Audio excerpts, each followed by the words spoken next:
Okay, welcome, welcome, welcome. Apologies to everybody. I'm not wearing the vest today. We are having a heat wave in Fresno. So I'm still wearing the tie and the shirt. I hope that's okay, Professor. I promise to be well behaved. Uh, with us today is Professor Nikki Brown. She's the professor of history and African American studies at the University of Kentucky College of Arts and Sciences. Nikki Brown has been teaching African and American history, been teaching American and African American history since 1999. She majored in history at Oberlin College. She earned a PhD in history from Yale University in 2001. Impressive. Her book, Private Politics and Public Voices, Black Women's Activism from World War I to the New Deal, won the Letitia Woods Brown Award for Best Book in African American Women's History in 2006.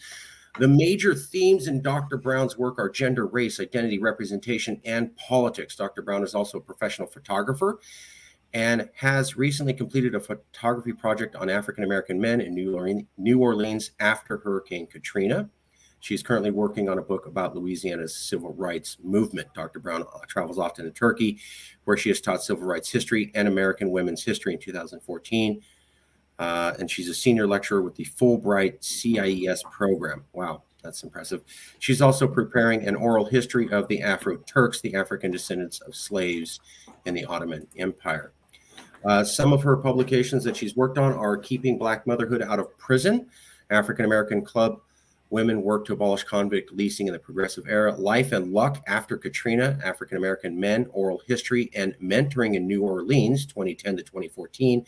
In the Wake of the Storm, mentoring programs, community groups, and a new civil rights movement after Hurricane Katrina, Lillian Horace and the Respectable Black Woman, Black Women's Activism in Combating Jim Crow, and Federal War Work Agencies and Southern African American Women during World War I. Also, Private Politics and Public Voices, Black Women's Activism from World War I to the New Deal.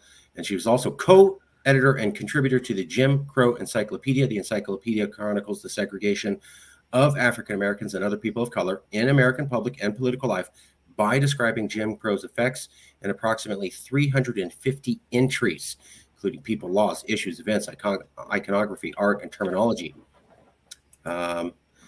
This is the site. You can check it out at Nikki Brown Photographs. This is some of the work she did of Katrina on the men of New Orleans. Very good photographs. Thanks I was going to ask you about this one. I thought this was fascinating. And we're going to talk about this study. But first, Professor, did I get anything wrong? Do we need to correct anything? Did I mispronounce anything? Any of your background we need to change? No, that's okay. I think you've got everything right. Okay. Let me ask you then, it's neither here nor there. What is this photo?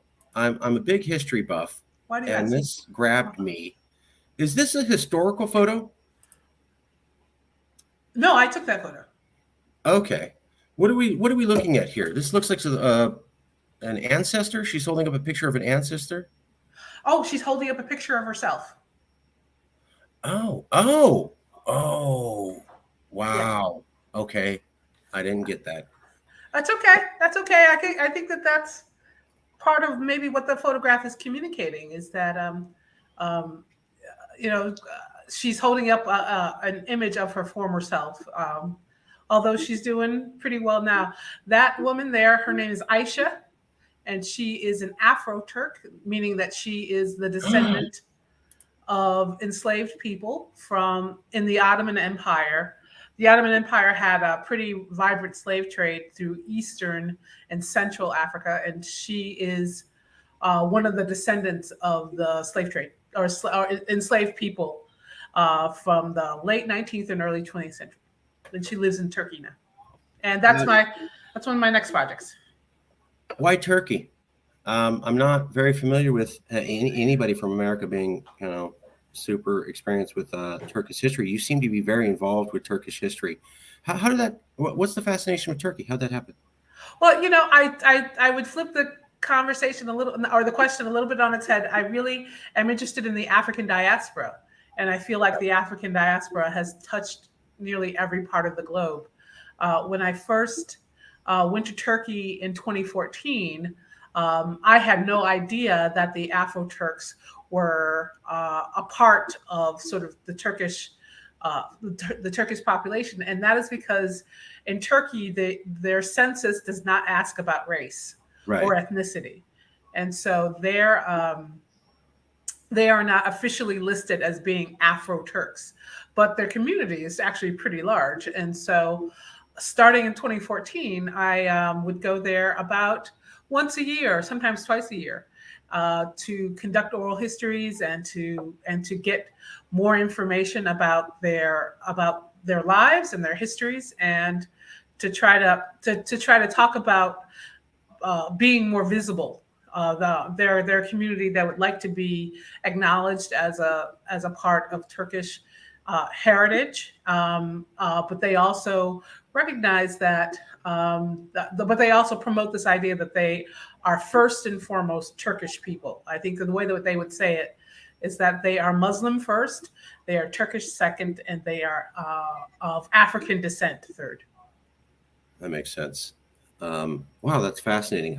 I didn't Thank even you. know about that. I didn't know about that. I hadn't even heard about that subject. That makes a lot of sense, though. It's all right. Um, It's all right. I hear that a lot. well, that's fascinating. We'll get to the meat and the potatoes. Uh-huh. I found you with this study, Conversation on Public Schooling, Critical Race Theory, and Political Polarization, published in 2022.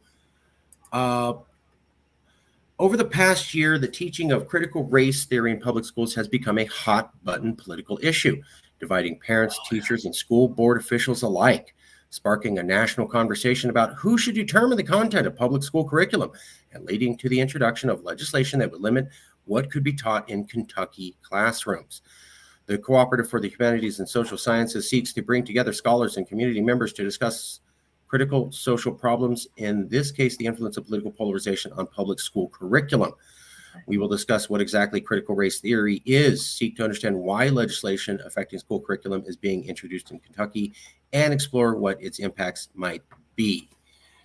Professor, why do this study, and why do it now? And before you answer, if I could say, if you could answer as both an academic and as an American with two working eyeballs, as if you're speaking to somebody who's been in a cave for the last 10 years.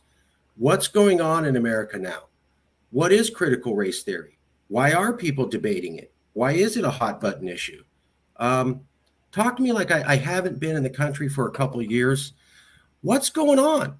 Why are people upset about this? Why write a white paper about this? That conversation, the one that you just previewed, I think was part of a general panel discussion. And the timing is really important. I like your hypothetical suggestion that if I'm talking to someone who hasn't been in the United States for 20 years and wants to know why critical race theory has come up, I would say that, well, let's look at the time. Let's look at the date. Please. And it was 2022, and there was an election, the midterm election, Okay. that was in November. That was coming up in November, and there were certain political candidates, frankly, on the right. Donald Trump was not running, but he cast a very long shadow over the Republican Party, and if someone didn't know who Donald Trump was, if they asked me, I would say that he is someone who stokes culture wars and stokes fears about being replaced, stokes white fears about being pushed aside, and often invokes somewhat sort of esoteric academic theories as a way to say that people shouldn't trust institutions. They shouldn't trust educational institutions or news institutions or any type of institution that is committed to critical thinking. So that's, so I would say, so there's this candidate who casts this huge shadow over one political party, and that candidate is telling people that you can't trust liberal professors, the liberal elite, and you can't trust the news, and you can only trust people like you and people like me. You can only stay in your bubble, and that's 2022. And so one of the educational ideas that became the target of a candidate like Trump and Ronald DeSantis and others is this idea that white children are being made to feel bad about themselves, that black people now that they're in positions of power in educational institutions are taking advantage of their position and telling white children that they're responsible for slavery even now, and that they have to pay somehow for the sins of their fathers, and that white children are being indoctrinated with ideas of guilt and shame, and that white parents, rather, very specifically, that white parents have a responsibility to protect their children from this type of indoctrination. And again, if you frame it just a little bit differently, it's a part of it is about rejecting ideas like multiculturalism or critical race theory. But I think the bigger picture, the deeper well, is the idea of rejecting institutions and saying you can't trust anybody else except for me and what I'm saying. So that's how these ideas emerged emerged in 2022. The ideas have been around for a long, long time. There's been a great deal of mistrust and fear of institutions for a long, long time, decades and decades. But in 2022, critical race theory and trans rights, the rights of trans Americans, those became the focus of candidates like Ron DeSantis and Donald Trump. So 2 questions. I want to play devil's advocate. Some critics would say, hey, we're supposed to teach all these children to love America and see themselves as common Americans, and critical race theory teaches us to hate each other. Fair? Not fair? What would you say to critics who say that? I would say that is a gross distortion and a gross reduction of what critical race theory. And I would say that person, whoever said that, is guilty of underestimating the American people and their ability to understand nuance. And that person is guilty of underestimating children and young adults and their ability to see complexity in the situations. And then I would just sort of hit that person with facts and say that critical race theory is not taught at the elementary school or in high school. You might get a little bit of critical race theory in college if you take classes in African American studies, gender and women's studies, Asian American studies, Latinx communities, Native American studies, because those are all critical races as well. So you might be exposed to critical race theory if you took a particular class, and you might be exposed to critical race theory if you go to law school and you take a particular class in these things, but you will not be exposed to critical race theory specifically at the elementary or secondary school education. So I would accuse that person of deliberately misdirecting and stoking fears. So the parents groups who are up in arms about critical race theory come to their public school, that's not an issue. It's an issue for them because they figured out a reason to make people feel afraid. Yeah. But critical race theory, but they're stoking people's fears out of something that is literally non-existent. Does not exist. So the 2 questions coming up are somewhat related. I am not a fan of Donald Trump. I'll leave it there. But I've heard this theory that goes, well, Trump's gone. You know, he's going to go to jail soon. He's not president. As long as he can't be president again, America will snap back together. He alone brought all the racists out. He alone made everything break. And if he's just gone, all the racists will go away, and all the talk about replacement will go away, and all the MAGA Republicans will realize they were wrong and they'll start behaving. Does that sound plausible to you? I am a great believer in the theory that past behavior predicts future behavior. So that Donald Trump has been out of office since 2020 and he has not gone away. So why, and he has said that he's going to run again in 2024. So not only has he not gone away, he intends to make an even bigger platform for himself over the next 12 to 18 months. So I would say to that person, like, so like, what is the metric that person is using to say that Donald Trump is going away? Because he looks like he's very much still part of the conversation. I'm in California, and it's just, he's going away. This is it. They got him. He's going down, and this is it. He's out. And I'm like, this guy is like the Teflon Don. It doesn't matter. He's guilty, but it's not going to stick. I mean, he just seems to get out of it. Sure. I live in Kentucky, and Donald Trump, Kentucky went, I don't know, something like 70 or 80% for Donald Trump. So, yeah. So let me, you would be able to say, so, that's the, 1 second, in Kentucky. So let's say this is a magic wand. This is just a pin, but let's say this is a magic wand. Poof! Donald Trump's gone. He's banished to another universe. He can never run again. He can't even be here. You can't even mention his name again. Does the Republican Party and millions of Americans stop being racist and talking about white supremacy? I mean, does that stop because this man's suddenly gone? Or was his impact so impactful that he has permanently changed the culture of the right?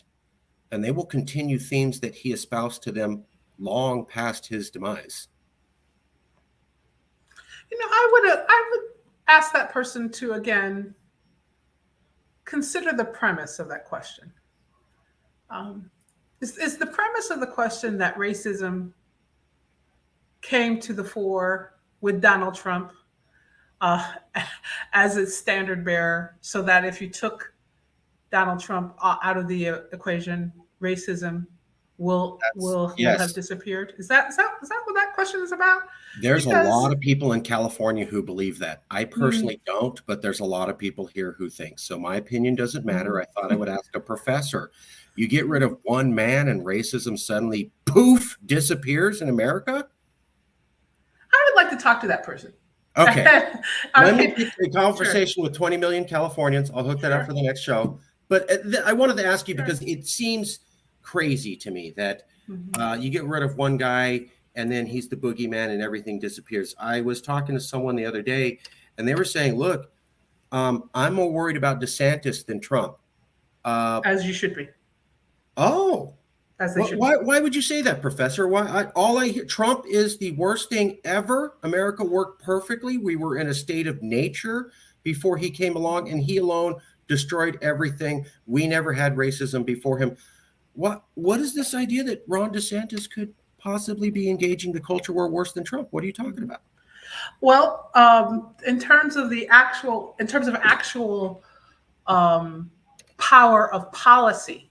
Thank you. Not necessarily political power, but Ron DeSantis is the most powerful man in the state of Florida. And he has the power, and he has in fact implemented policies that harm or that negate the advances of African Americans. And he has instituted policies that are harmful to the LGBT communities, plural. And he has given a voice to a fringe part of the Republican Party, people who speak for relatively a small group, but he's given them outsized influence. And I'm talking about people like Moms for Liberty and and educators who are literally against the teaching of African American history or the history of other people of color. Um, so Donald Trump doesn't have any policy power. You know, he can't put his finger on something or someone and say, make this policy happen. Ron DeSantis has that. And Ron DeSantis is in fact going around the country talking to people about how he's put this policy or that policy into effect. And people are thinking that and people are following him for that reason. But specifically, people, I mean, I know that this goes off topic. Will Ron DeSantis, can he compete with Donald Trump? No, he can't. He doesn't have Trump's charisma, whatever charisma looks like for Donald Trump or for the people who support him. Ron DeSantis doesn't have it. He just doesn't. He is flinty. He is mean-spirited. He doesn't have a common touch, meaning he doesn't. He's not particularly engaging. He doesn't want to bring people into his circle. And privately, people say that they just don't like him and they just don't want to hang out with him. And again, and I do not, obviously, I don't agree with the politics of Donald Trump, but I don't even agree with the politics of someone like George W. Bush. But I will agree. I will say that George W. Bush had that quality, the idea that you can go, that the average white farmer in Iowa can sit down with George Bush and have a beer and some pretzels, and they can talk about issues big and small, domestic and international. You don't get that sense with Ron DeSantis. You get the sense that he wants to be anywhere but with the average white person. So that's why and you just can't change that. Either you got it or you don't. And he doesn't have it. The concern I have is that I heard something from somebody and it kind of shocked me. Is they go, look, Ron DeSantis, Trump kind of popularized the culture war. It was there before, but Ron DeSantis is doing even better at fighting the culture war than Trump. I mean, he's really leaning into it.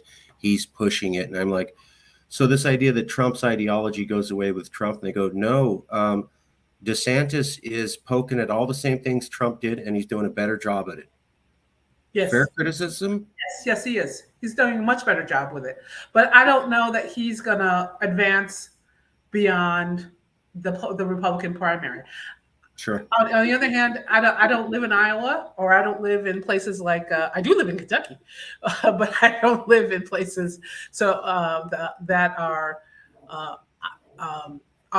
on the front end of describing the stuff. I would say this. I know this is a complete pivot, but I would say that Tim Scott has something that Ron DeSantis doesn't have. He has many things that Ron DeSantis doesn't have, but essentially, Tim Scott has likability. Ron DeSantis does not have that, and so, and again, I don't roll with the people who roll with Donald Trump. They might be able to convince me that at one point he was likable. I don't know, but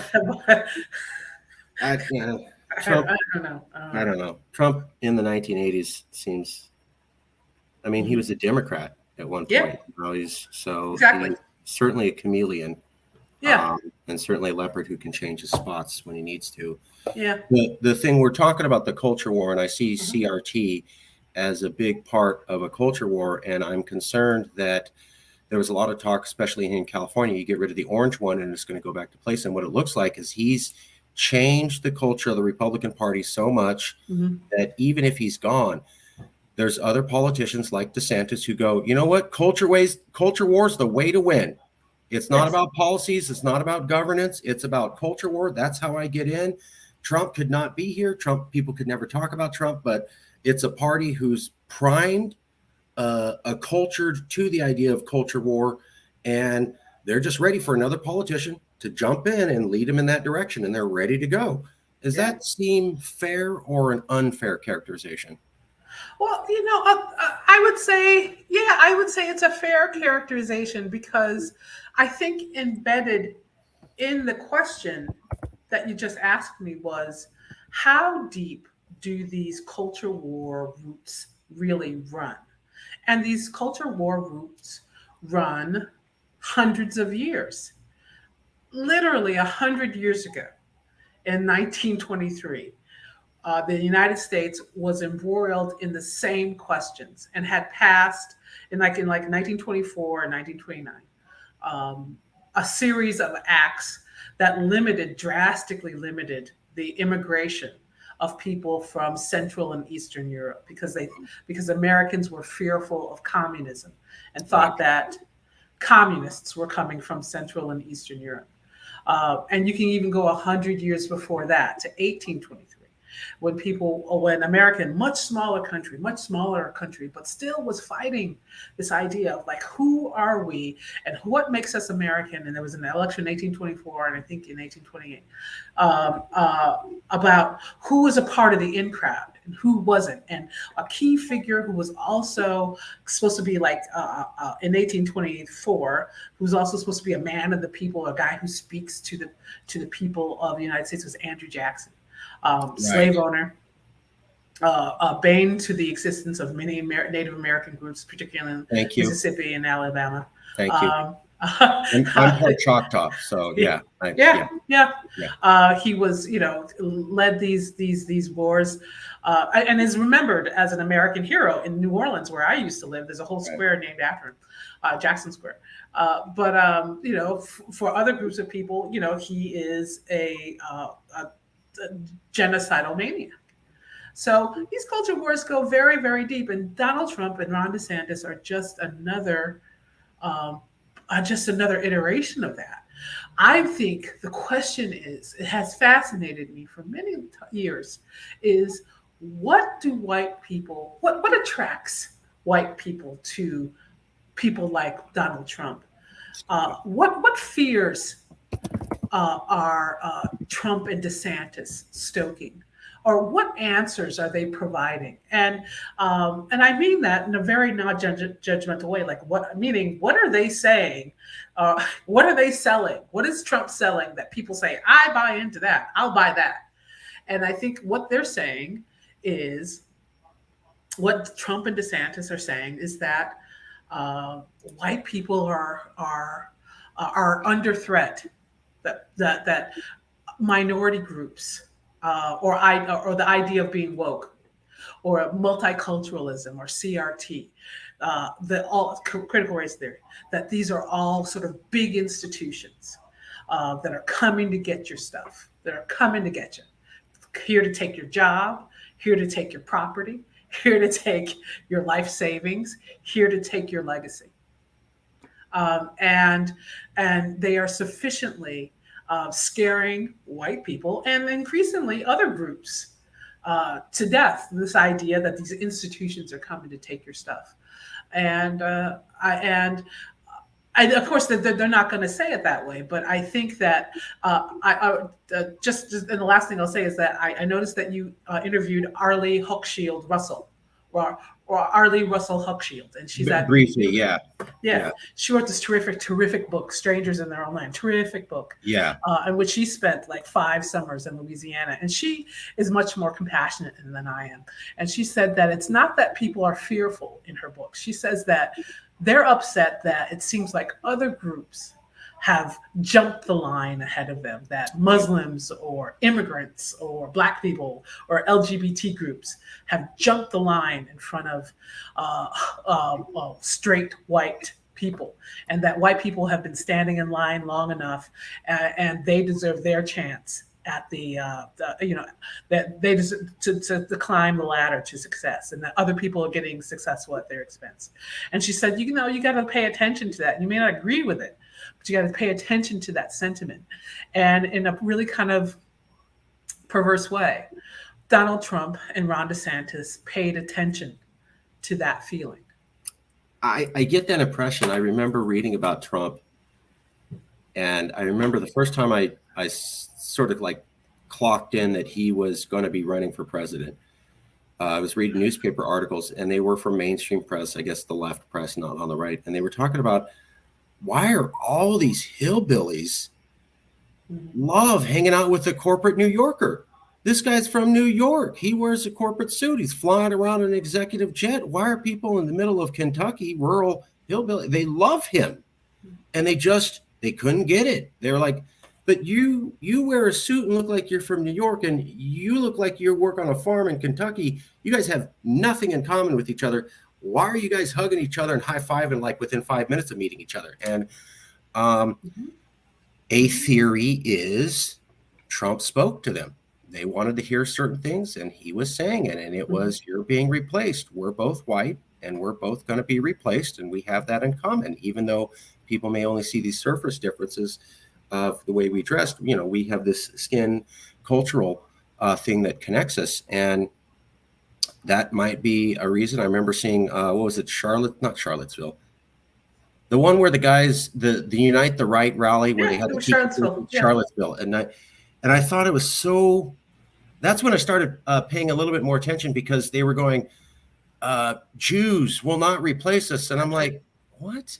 Jews are like 1 or 2% of the population. Of course they're not going to replace you. There's no way they possibly could. Even if you moved all of Israel here, there's not enough of them to replace. I thought that was so dumb. I'm like, these people can't replace. They don't have the numbers to. Now, if you were like, Latino people will not replace us, well, I could see that. We're 14, 25%. But so I just thought, this doesn't totally make sense. Like in a pure logical sense, it's more emotion and feeling was what grabbed me. The question I have for you is, when does this get better? When does this get better? If Trump's gone or not gone, and DeSantis is fighting the culture war, and we have a Republican Party primed to pick up on that, and we have to wait until the year 2045, according to the U.S. Census, when there will actually be a majority of minority voters. A lot of people often say, oh, we're a multicultural country. With babies, they can't vote. It's not till 2045 where brown-skinned people outnumber white-skinned people as voters. Is this going to be this way for another 2 decades till we frankly outnumber racist people at the ballot box? Or does this get better some way in the next 20 years? I don't know the answer to that. That's scary. Well, the reason I don't know the answer to that is because one of the things that systemic racism does is that it limits our ideas of what is possible. It says to people that says to white people that there are all these different types of groups that you can't trust, that are stupid, that don't know how to handle their money. And systemic racism says the only way forward is when white people are taking the lead. And I bring that up because never in my imagination would I have imagined that a center-left political figure like Barack Obama would ever be elected president of the United States. That's what systemic racism does. It says to everybody, there'll never be a black president of the United States. Systemic sexism says there'll never be a woman. And yet we had one. And one of the things that he did, which is even more amazing, is that he pushed through an Affordable Care Act. It's not universal health care. It's a modest attempt to change our broken healthcare system. But he got that through, and now the Affordable Care Act and healthcare is an established part of the American scene. So that even if you in a state like Kentucky, which is a ruby red state, the Kentucky's version of running the Affordable Care Act is incredibly popular. It's bringing healthcare to people who had never had it before. I've read that. People protested healthcare until they got it, and then they're like, "Oh, this is great." Yeah, exactly. So this is great. So this is a long-winded answer to say that sometimes something unexpected happens. Uh, uh, Okay. a black man becomes president and really does change people's lives for the better. That in a way that we could not have foreseen. That's why I Sure. say I don't know. Sure. Okay. Kamala Harris might be elected president of the United States, and she might turn out to be great. Who Uh, knows? Many people in California don't think so. I'll just leave it there. Um, Yeah, I know. but I'm just saying she's, and I'm not talking about white folk. I'm talking about minorities. Just Yeah, whatever. she's I'll leave got to it check there. her tax. I'll leave it Yeah, there. Yeah, she locked up a bunch of black and brown people who didn't need to that be she locked did. up. But whatever. That I she was did. told, hey, we elected a black president. That must mean America's not racist anymore. Uh-huh. So you're saying, hey, sometimes things happen. Look, we elected an African American president. True. And I was told as a boy, the day that we vote in an African American president, it will be because America got rid of racism or enough of them. And Uh-huh. I was told when he was elected that we were now past racist. Now I'm being told a lot of racists vote for him and never got rid of their racism. What happened? Was America racist before Obama? Did racists vote for him? Did he fix racism or did he not fix it?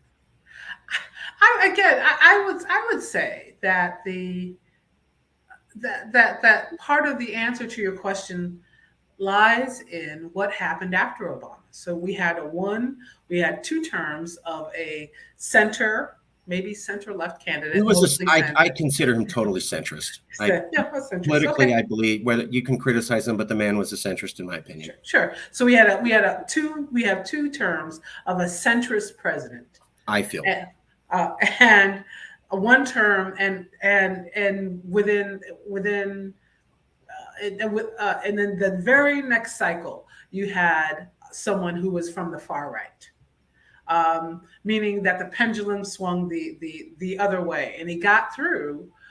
And oh no, and he got through not through popular votes, but through a really, but through the electoral college, which has its own sort of tortured history.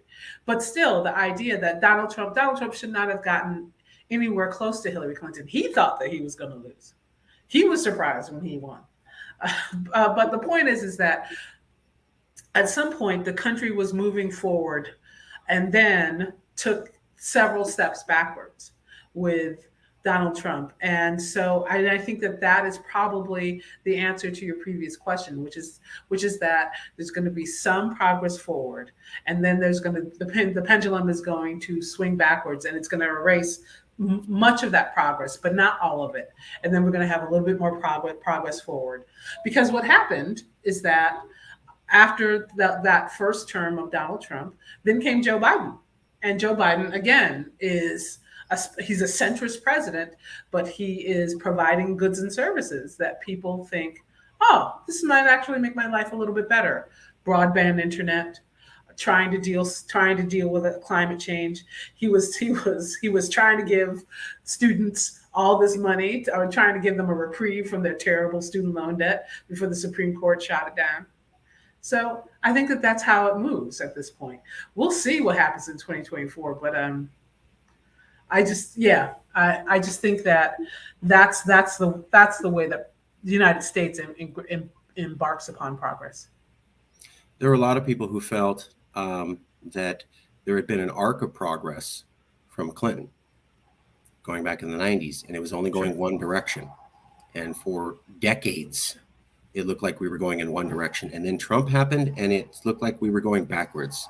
So, and I have to say, there seems to be a lot of evidence that, because you can look at Bush Sr. and Bush W., they did things, but they were nowhere nearly as overtly racist as Donald Trump.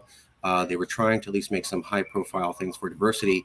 So there seemed to be this arc of we're moving towards diversity from the 90s. I remember being a boy. I was a teenage boy, and my mom's Mexican, and she goes, look at this. And she's holding up the newspaper, trying to teach her sons about politics. And she goes, look at this. The president says he wants a cabinet that looks like America. And he meant us.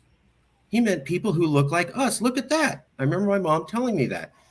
And then I remember the day Trump was elected, and she was crying for an hour because the America that she had been told for the last 30 years looked dead.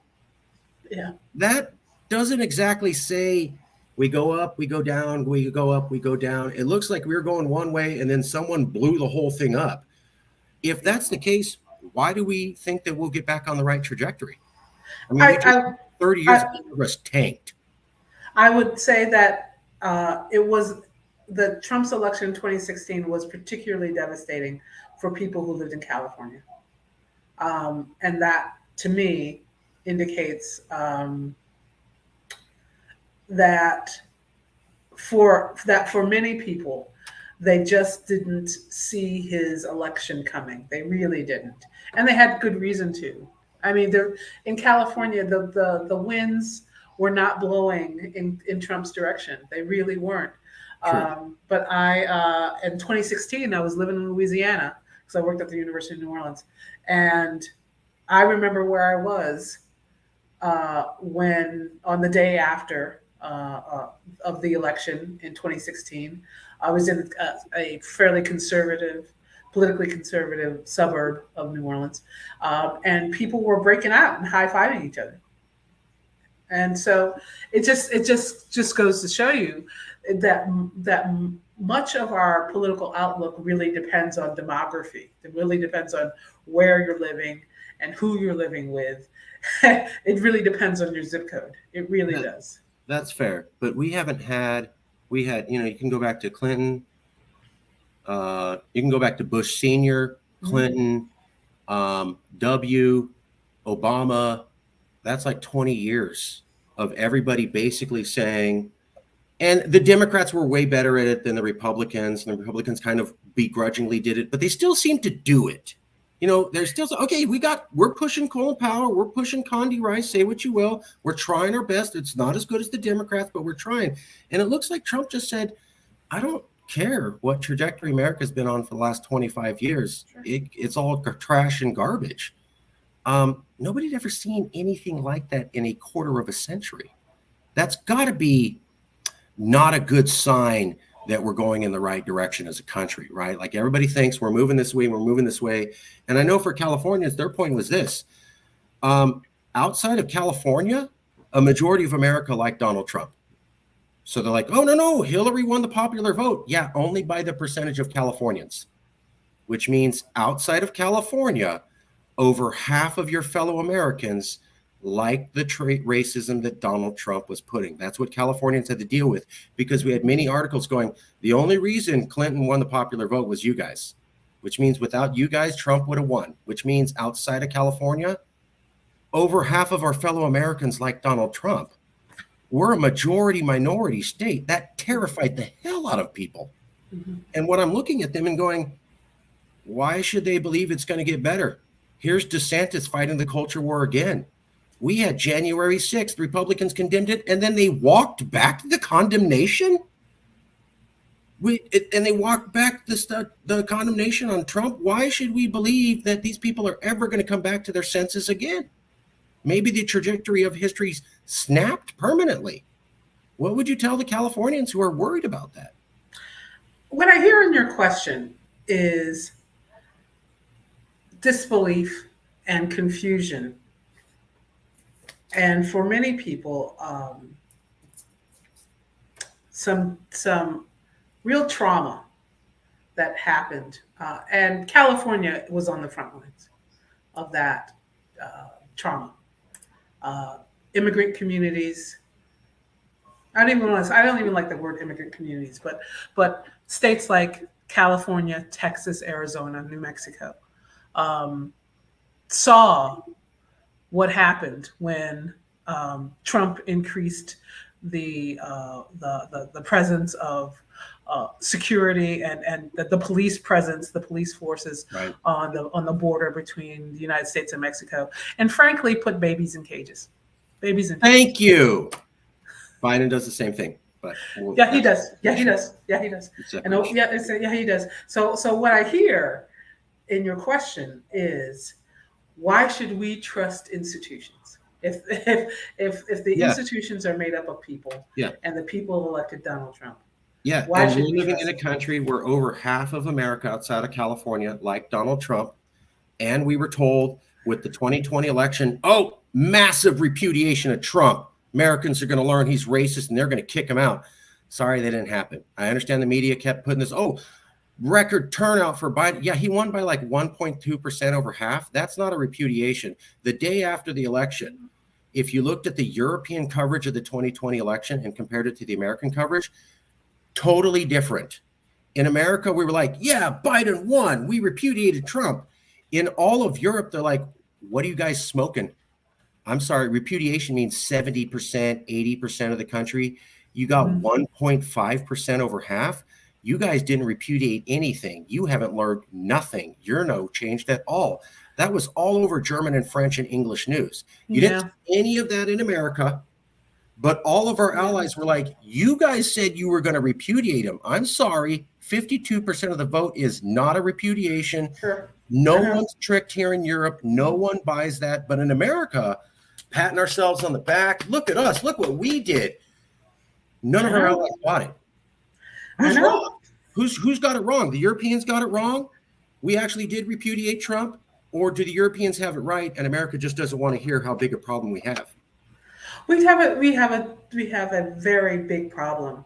I'm going to quote one of my esteemed colleagues, Derek White, because we were talking about politics.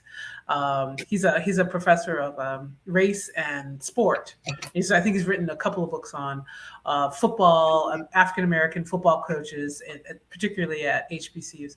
And I point anyway, what he made this really, really excellent observation. He said that the election of Trump showed that women's studies departments had not done their work, meaning had not done the work of educating American women that it's a bad idea to elect someone who had a history of groping women. Yeah. And this doesn't mean that I'm not coming for women's studies. What I'm trying to say is that a lot of different constituencies signed on to Donald Trump despite everything that they had been told. Right. Everything that they had been So I get it. It's not like people didn't know. It was that it's not like that 52% of Americans didn't know, because they did know. They voted for him anyway. Because they thought that he was going to deliver something that had not been delivered to them. And those 30 years of up and down, 30 years of mostly prosperity before then. And they thought that Barack Obama was going to give it to them. They thought that George W. Bush was going to give it to them, and then he got involved in all these different wars. They thought that Bill Clinton was going to give it to them. And now they thought that Donald Trump was going to give it to him, and he absolutely didn't. But it's not like they didn't know; they just chose not to believe, because, and to go back to where we were at the top of the hour, because they were told that other people are trying to take their place at the top of the line. And they were told that things like critical race theory is trying to shame your children into feeling guilty about history. They are told that they were given that same weak soup, they were told that other groups are coming to replace them without any evidentiary basis.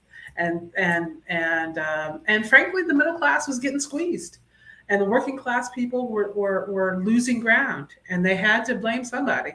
And Trump said, that he's fighting for them. So I think that's what it was. Can I ask you? I want to ask you a theoretical question, if I can. Sure. So this is a quote from, I know it's a little difficult to read, but this is from Norman Ornstein. And he was saying, I want to repeat a statistic I use in every talk. By 2040 or so, 70% of Americans will live in 15 states. 70% of Americans live in 15 states, meaning 30% of Americans live in about 35 states and will choose 70 senators. And that 30% who has 2/3 of the Senate will be older, whiter, more rural, more male, to say than the 70%, unsettling to say the least. So from now to the year 2040, the U.S. Census said there's about 35 states in the interior of America. Minorities don't want to stay there. Young people don't want to stay there. Immigrants don't want to move there. LGBTQ people don't feel comfortable there. It's basically people who aren't super well educated because they couldn't move to the city and they're still in the rural area. And there's nothing wrong with that. I'm in the Central Valley. I know a lot of people who farm. Awesome. We need agriculture, not trying to insult that at all. But culturally, it's going to become a very white, Fox News, no idea of diversity, never met any diverse person for 35 states until the year 2045, or roughly when NASA has said they'll have a fully functional colony on Mars. No, I'm not exaggerating.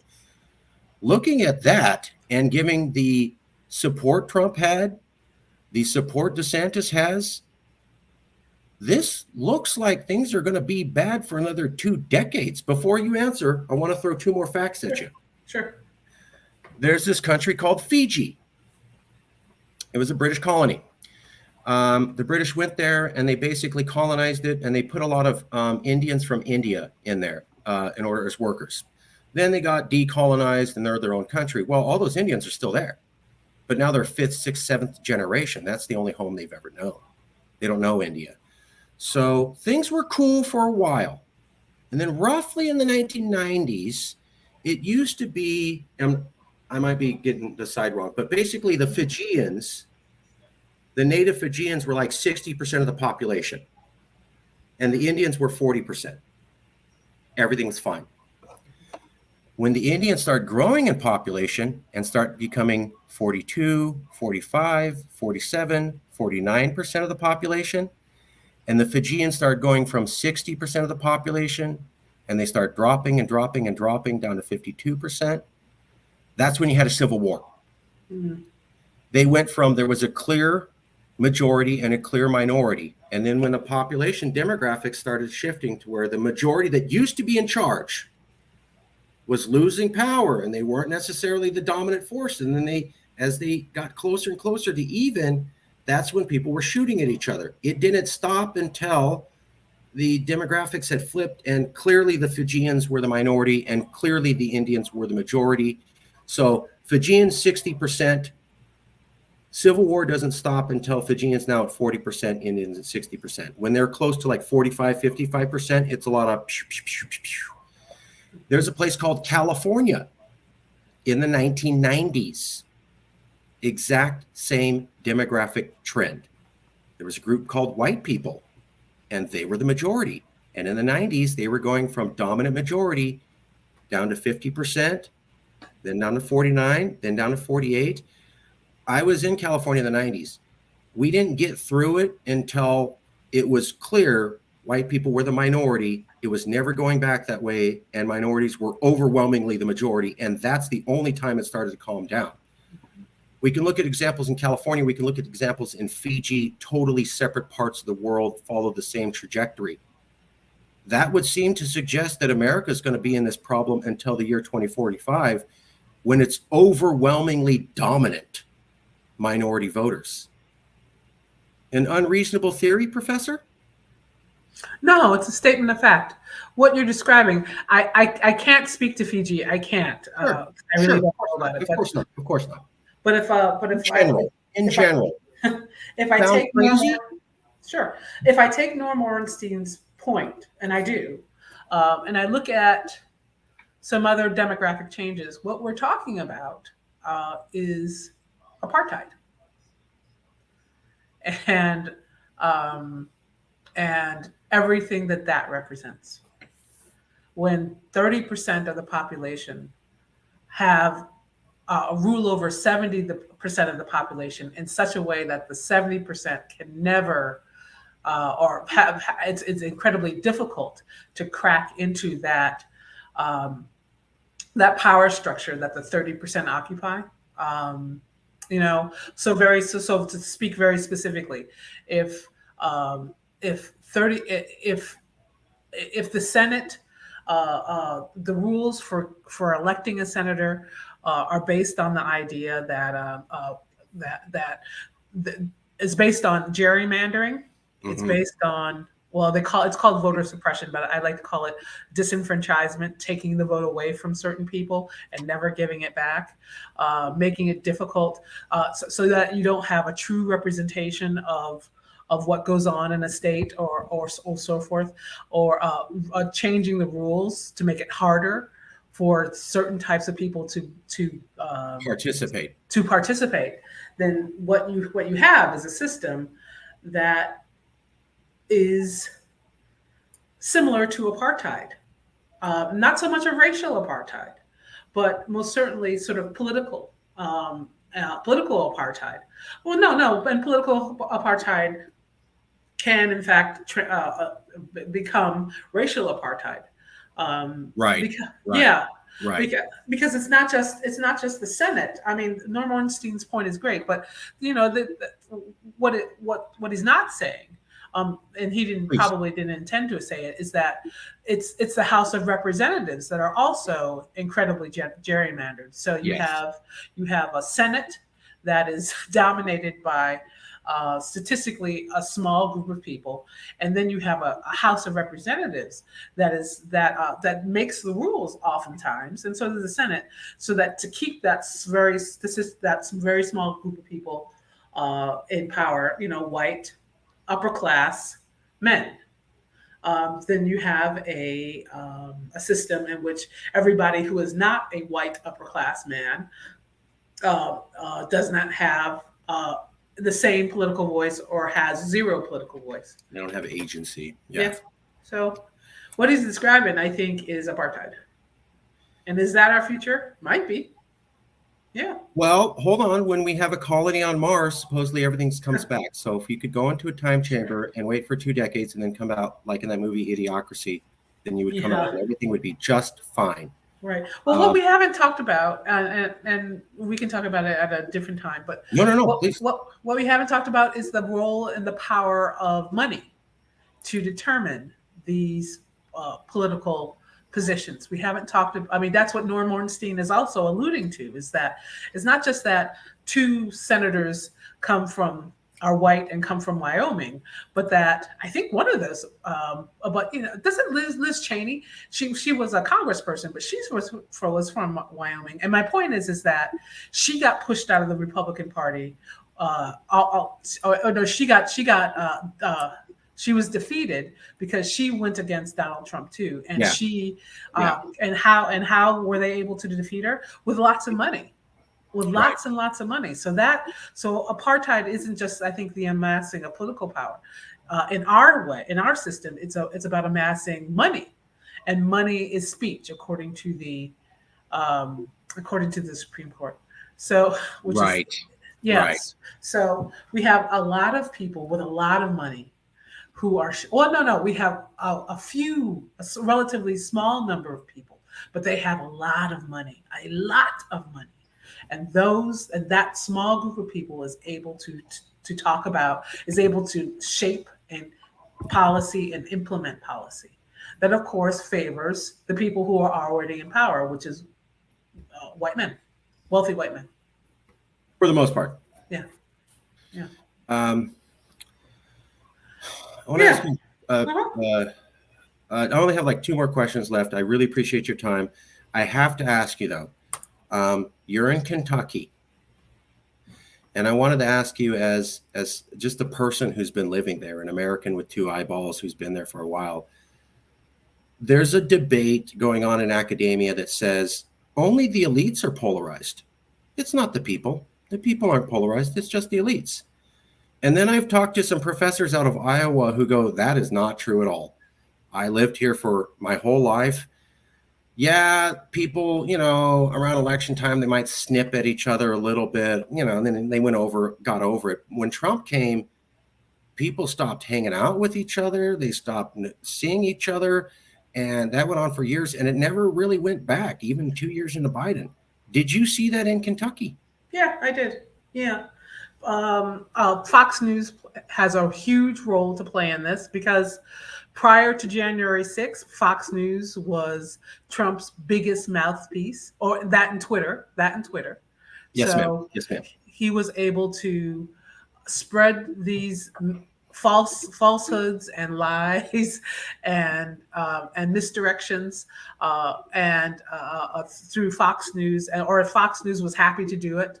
Right. Was happy to, because Fox News is completely, it's not apolitical, but they follow the money. They care about the money. They don't care about politics. It's a business. Yeah. So with Trump in office, on Twitter and on Fox News, people and what happened is that people could say that independent reporting and journalism had also fallen by the wayside, and I think that that's a part of the issue too. But basically, people were tuning into Fox News, and that was their only source of information, and that Fox News is feeding these cultural wars. Again, telling people that critical race theory is teaching white children to be ashamed of themselves, and we got to stop it. So Fox News plays a huge part of it, a huge part of this problem of polarization. And yes, I did see it, and do see it. So when Trump lost the election in 2020, everybody stopped being polarized and people started coming back together again. Is that what you saw? Oh gosh, no. What? It continued. Now, granted, I work at a university, so I have a different sort of circumstance. But no, people were just as polarized as usual.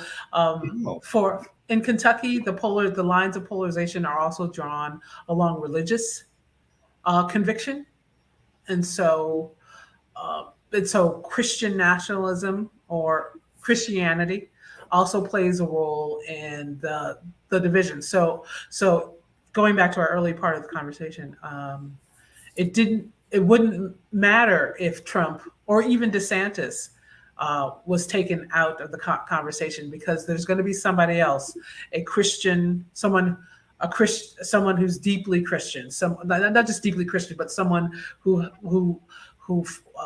argues the rhetoric that the United States is a white Christian nation, and the United States should be following the biblical dictates, the dictates of the Bible. That person is going to step into that role as well. There's already a receptive audience just waiting for them, even though Trump is gone, and even if DeSantis went away. Okay. Yes, sir. Last question. It's kind of a opinion one. Do you see CRT bringing us, and before you answer, I'm not talking about should we live in a world where America had a racist past. It did. And we just learn, and nobody takes it personally. And that's the way it should work, of course. I want to forget that world and talk about realpolitik, the America you live in, and the way you think it might be in the next 10 years.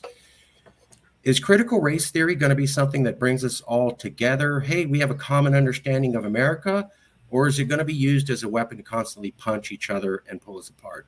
Politically, not what it should be, not what the people who invented it meant for it to be, how it actually might go. I think it's both. And that's a very professorly answer. But True. Yes. And I think it's both for this reason. It's still going to be used as a way to scare people, particularly those who watch Fox News exclusively. It's going to be used to scare them and say, people are coming for you. People are coming for you. But I think, particularly at the university level, that it can bring people together. And here's a specific way it can. The fear, or no, not even the fear, but the way, say, Fox News or people on our Moms for Liberty or whomever, the way the people who are Ron DeSantis, the way that he says critical race theory is hurting our children. He's basically setting up this false binary, and the binary is he is saying that white people are being taught that they're bad because they are the descendants of slave owners, and Black people are being taught that they're good because they are the descendants of the enslaved. That's his false binary. Right. What critical race theory does is say that white people, you fought against slavery too. And let's look at the ways in which Black people who were enslaved fought to end slavery. I have to say this, even though it's a tiny minority, it's like this big, of Black people who owned slaves.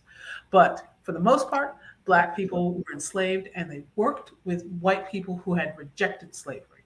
And that's a third path that brings people together. But when you follow that false binary, you omit that narrative.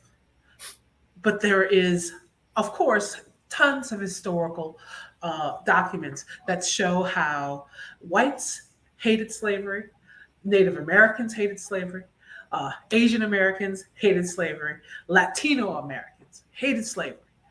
That narrative is the one that can bring people together. Stay you, please. Never change. Keep doing what you're doing. You are in a tough neighborhood for what you're doing. And if I had one, my hat would be off to you. I'm just going to guess it's a labor of love. It's a labor of love. You got to do it because you love it. Yeah. It's your community. It's your community and you want them to be better. Okay. I hope you found this was a fair interview. No gotcha journalism. We didn't try to set you up or anything. You don't have to name anybody, but we always ask, do you know anybody else who might be willing to be part of an honest conversation? They could be on the left. They could be on the right. They could be a professor, not a professor. Sure. You don't have to name anybody now. I'll email you if you have any names. We would just like to keep the conversation going. That's okay. all it is. All right. I will respond. Last question, the last question, I promise. You're not you. You're not me. You're a third person who's watching this video. It's been an hour. They watched it. Wow, I got so many great ideas, but I'm having trouble remembering. But there was this one thing the professor said, and it's 5 days from now. And I can't stop thinking about this one thing the professor said. What was that one thing that this imaginary person you're never going to meet should never stop thinking about 5 days from now? Do not believe what people are saying about critical race theory. Do not believe it. Instead, get out, get away from your computer, perhaps go down to your public library, or where she's at right now. Yeah, which I am at right now because my wonderful New York tax dollars pays for this. Or go to your local university that might be having a few lectures with professors about these types of issues. Basically, go step away from your computer and your screen and go out and talk to people. Real humans, don't just stay behind the screen. Go meet real humans in real life and talk about it. Yeah. Wow. Yeah. You'll be surprised what people can say. It makes sense. We've isolated ourselves so much. And it sounds like you're just saying, get back out there and do the thing our grandparents used to do.